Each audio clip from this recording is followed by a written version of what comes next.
Hello and welcome to Airbnb for Ultimate Beginners. Course 2, Design Your Listing. In this course, we will begin photographing your place, writing your house rules, setting up your calendar and pricing, and a whole lot more. As always, we will keep things super simple. Just follow the steps and you'll have the first pass of your listing done in no time. This first class is called Think Like an Airbnb Guest. Your ultimate goal is to create the most attractive listing for potential guests.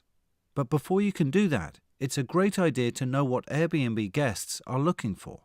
So the goal of this class is to encourage you to get into the habit of thinking like your target audience, guests. Let's pretend to be a guest for a moment and search for a place to stay. Start on the home page, and up at the top are 3 headings: Homes, Experiences, and Restaurants. Select Homes, and now you're shown all sorts of filters: dates, guests, room type, price, instant book, and there are even more filters than that. Since guests are able to refine their searches by selecting many different filters or variables, it stands to reason that if you don't offer something that a guest is looking for, your property could be filtered out by their choices. They'll never see you. So it is extremely important to try to reduce the number of ways that you could be filtered out from any search results. Obviously, the location of your place cannot change, so that's not a factor, but many other pieces of information are, and that's what we're about to explore now. Have a think about each one as we go through and consider how you could craft your listing and profile information to make it as inclusive as possible. First, dates. Not surprisingly, the best way to ensure that you are available for the most dates is to completely open up your calendar availability. We will show you how to do that in the calendar class coming up later in this section. Next, guests. You're probably not going to add on an extension to your house in order to be able to host more guests, but perhaps there are already rooms in your house that you have not considered as bedrooms yet. Take a moment here to really think about how many people you could comfortably host in your place at one time. Up to now, perhaps you've been thinking about your spare bedroom as your only means of rental income. But what if you go away on vacation? Would you be open to renting your entire home out and have the income help pay for your trip? Or would you be willing to move out temporarily if you received a booking for your entire place? It wouldn't have to be all the time, just whenever you choose.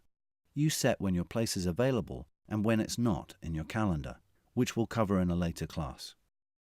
As soon as it gets booked, you could either take a trip of your own or go and stay with friends or family for a few days. If you're already planning to rent your entire place, then great. But if you're not, try this quick exercise. Visit every room of your house in your mind and imagine how some different furniture or a different layout could open up more possibilities for rental income. Under room type, guests can choose to book an entire place, a private room, or just a shared room, which could be a sofa bed in the living room, for example. Have a think about modifications that you could make to your home that would allow you to rent out your space to more people at a time. Airbnb's original name was actually Air Bed and Breakfast because they would put air beds on the floor for guests.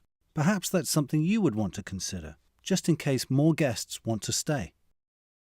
Price lets guests drag this slider to set the minimum and maximum they want to spend. Obviously, the lower your price, the better the value for your guests, and the more interest you'll get in your place. Pricing is a big topic, which we'll cover in a number of different classes later on. Instant Book is a very attractive feature for many guests because it makes the booking experience more streamlined, like a regular hotel booking would be. With it switched on, your listing will automatically accept bookings without you having to approve guests first, or message back and forth with them. If you turn it off, then guests will need to do things the old-fashioned way. They'll send you a reservation request or a booking inquiry, and you'll need to respond quickly and either approve or decline their request, or ask them for more information. The main benefit of Instant Book is convenience. It's convenient for you and your guests because there's no back and forth before a final decision is made. The added convenience for guests ultimately means more bookings for you. The one downside to activating the Instant Book feature on your listing, and the reason some new hosts are wary of it, is that you will be accepting guests to stay in your home before getting to know them. The most important thing to note is that you're still in control of who can book and who can't. You do this by setting up your guest requirements and house rules that they must agree to before being able to book. To help you make up your mind, we have more detailed information about Instant Book, guest requirements, and house rules in later classes.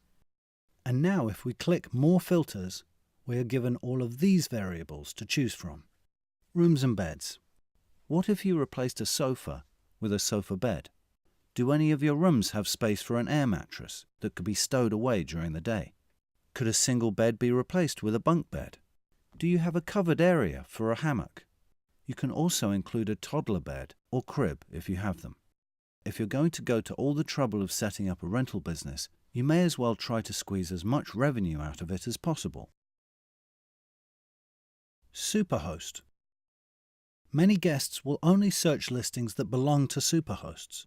We have lots of tips on how to ascend to the lofty heights of Superhost in our Becoming a Superhost class later on, so don't worry about this one just yet. Amenities. Click on See All Amenities and you have a ton of choices here. Heating, TV, AC, hairdryer, Wi-Fi, breakfast included, lock on the bedroom door. So there may be a few things here that you already have or could install. We'll talk more about amenities in the next video. Now scroll down a bit more and click on See All Facilities. We see a few more added to the list, hot tub, etc. Here it's just good to know what kinds of things guests can search for. Then you have house rules, so travelers can choose whether they need a place that allows pets, smoking, or events. Neighborhoods is a huge list of the most popular neighborhoods around the world. Have a read through it, and lucky for you if you are located in any one of these main ones. But not to worry if you aren't, because guests tend to search more by city than specific neighborhood. And lastly, host language. Obviously, the more languages you speak, the more potential customers might be interested in you. But just because you may only speak English doesn't mean that you can't welcome non-English speakers from around the world. We have a whole class called Foreign Languages, with some really great tips on how to make this happen. So that covers all the filters that guests can use to search for your place. We will keep these in mind as we move on to creating your listing in the next video. Please note, Airbnb adds more search filters all the time, so check in regularly, just in case. There is no reason why your property should be excluded unnecessarily by filters that should apply to your listing. Now, the very best way to think like a guest, of course, is to actually be one sometime. Try out Airbnb as a guest yourself. You'll be surprised how much you learn. Book a night or two away or stay nearby at one of your competitors' places. Just go and experience how other hosts host. You will learn so much by going through the booking experience, communicating with the host, and experiencing the finer details and touches in their home. For instance, how did the host make you feel welcome when you first entered their home? How does it feel to sleep under someone else's roof, with them in the house too? How does it make you feel when you see a cleaning fee of $145 on top of the room rate? Does a $250 deposit seem too high or too low for this place? Think of it as a business expense, an investment in your education, because you'll be able to apply all that you learn to your business, which will pay dividends. If you don't live in your rental unit, try this radical suggestion. At least once a year, put yourself in the shoes of your guests and experience your rental as they would. Book out a night for you to stay in your own place. Every time you do this, you will discover improvements that you might otherwise miss during a normal walkthrough inspection. Sometimes even the smallest improvements can make a big impression on your next guest. Okay, that's it for this video. I hope you enjoyed it and you're starting to see things from a new perspective. See you in the next class.